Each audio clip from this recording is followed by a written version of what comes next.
that the word eikev means to be dishonest, to take advantage, to cheat. He says, Achi Korah Shmo Yaakov. You know why he's called Yaakov? Not because he held the heel, but because Vayakveni Zeh Pamoyim, because he has cheated me twice. He took the Bechorah and now he took the Bracha. So there, the word no longer has that connotation. The word refers to the fact that a person is overly clever, takes advantage of someone. And then we find in the Novi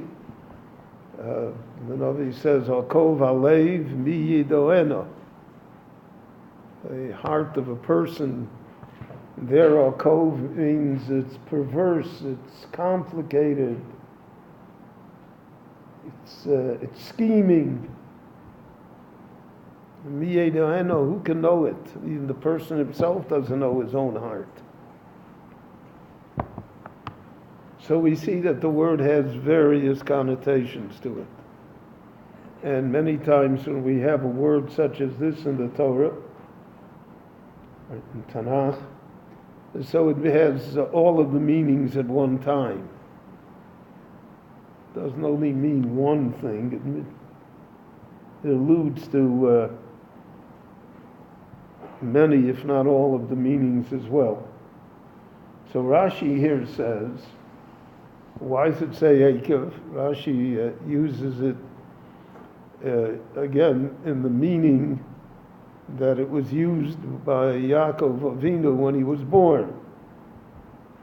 Eikev, Rashi says, mitzvah shodam dosh ba'akevav. Refers to commandments in the Torah, good things that people don't consider them important, and therefore they step on them with their heels. So, eikev tishmeun, if you don't behave in that fashion, you don't, so to speak, tread on things that are holy and good, and you treasure them, so then the shamarti lecha es abris v'sachesed, so then good things will happen. But if a person treads on mitzvos that he thinks are not important, that's part of the idea, shodam dosh ba'akevav. He steps on it. It's not a big deal. What's the difference? Which is an attitude that is unfortunately very prevailing in many areas in the Torah. That's why the Mishnah says in Avos, mitzvah kala, mitzvah chamura. So what's a mitzvah kala? What's a mitzvah chamura? The Gemara gives a definition of mitzvah chamura is that it costs money. Mitzvah kala is a free mitzvah. But sometimes psychologically it's just the opposite. A mitzvah that costs a lot of money, so a person is machshivit. He thinks that it's much more important. A mitzvah that's free, that's easy, so then how important can it be? But there's no, because we attach, so to speak, monetary value to everything, and that's how we measure importance. That's how we measure value. So therefore, it doesn't count. It's a mitzvah kala. But the Mishnah warns us that we should not think in those terms. We should not think that since it's a mitzvah kala, it's a relatively minor importance.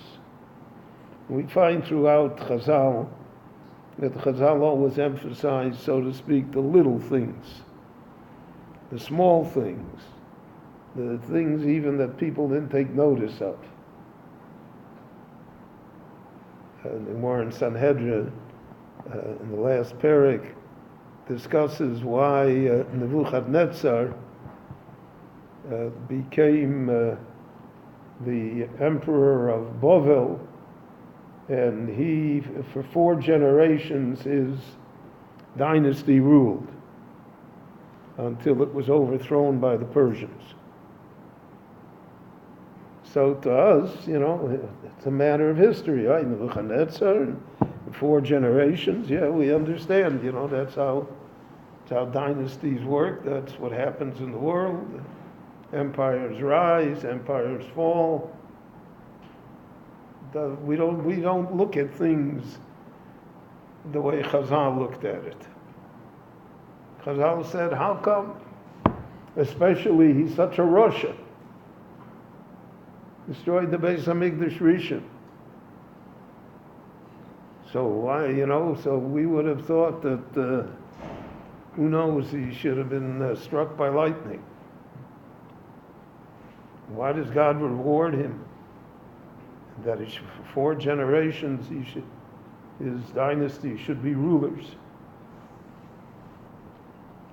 So Chazal there say that Nebuchadnezzar's career began when he was a scribe, a secretary for Sancheriv, who was the emperor of Assyria, of Ashur, which Bavel later substituted for, took it over. And what happened was that the king Sancheriv wrote a letter to the king of Israel, to the northern 10 tribes. And he mentioned in it the God of Israel, and the official title. And so he said, blessed be the king, and blessed be the God of it. And Nebuchadnezzar was the scribe that wrote it. And he was ready to deliver it. He gave it to the messenger, that the messenger should take it and send it on its way to the king of Israel. And when the messenger took it, Nebuchadnezzar thought for a minute, and he thought that maybe he did not address the God of Israel with proper respect. He did not put the proper adjectives to describe the greatness of the God of Israel. So the Gemara says that he took 4 steps to call back the messenger. Every step that he took gave him another king in his dynasty. The Gemara says an interesting thing, that an angel came and stopped him after 4 steps. Because if he would have kept on going, who knows, we would have still be with Nebuchadnezzar. But Chazal had a way to look at the world. So they looked at the world, so if you tell this story, if I write a book on ancient history, on the history of the Babylonian and Persian Empire, so who would look at it in this fashion? Who would say that the Babylonian Empire lasted for 4 generations before it fell to the Persians? And because of the fact that the founder of the empire, the great-great-grandfather, took 4 steps in honor of God. And Chazal say, HaKadosh Baruch Hu mekapei aschar kol beria. The Rebbeinu Shalom rewards everyone for everything, and he exacts judgment on everyone also for everything. So that is a way of looking at the world. It's a way of viewing the world. So that's what Rashi means here. Eikev tishmu, and what does eikev mean here? Mitzvah shodem dosh ba'akevav. To commandments that people step on, that they don't think it's important, they don't realize it's important, it doesn't mean anything.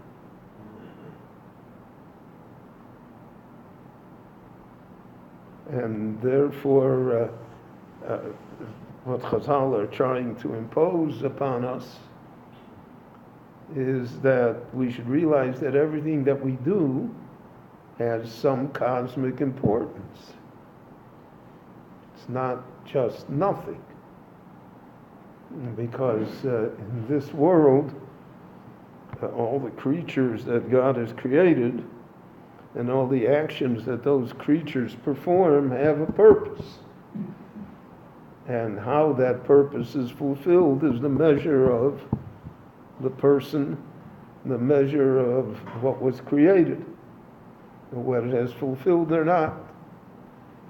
So, not to treat commandments lightly, not to treat things that to us look relatively unimportant. You know, I was, in all the years that I was a rabbi in America, here in Israel, nobody asks me these questions. And nobody asks me anything, so I'm happy. But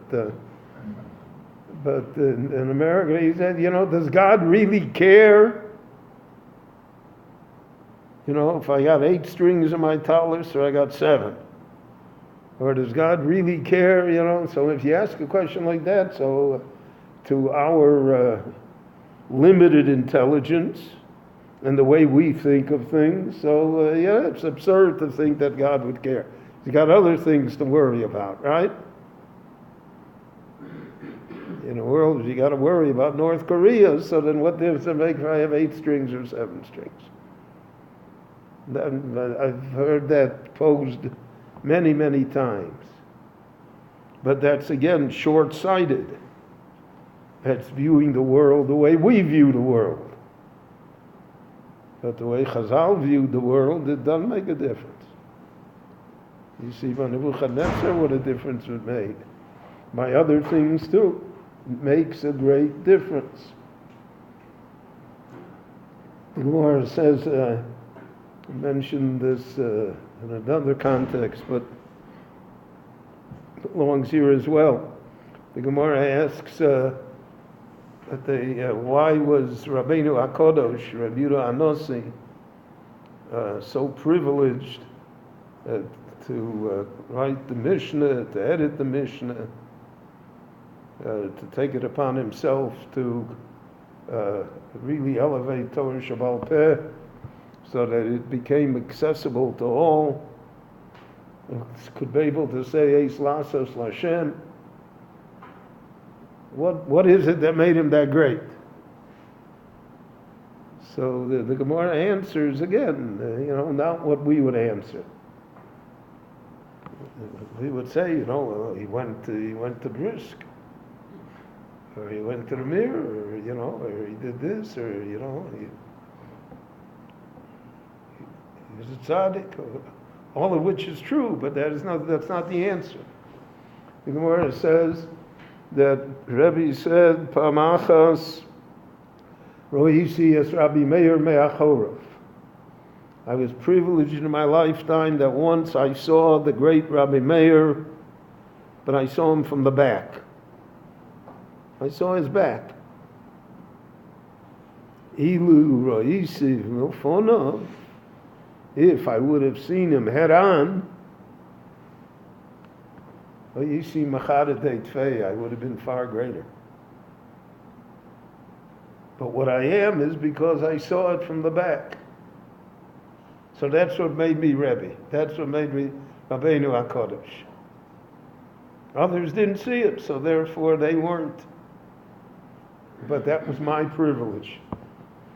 So again, we have this example of things that people step on. What, you saw Reb Meir, and you didn't see Reb Meir? Who cares? What's that got to do with anything?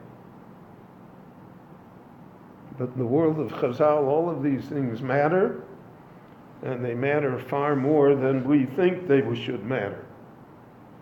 And therefore, that's part of the lesson of eikev, how we should look at what the Torah wants from us and what it demands from us. Rabbi Hananya ben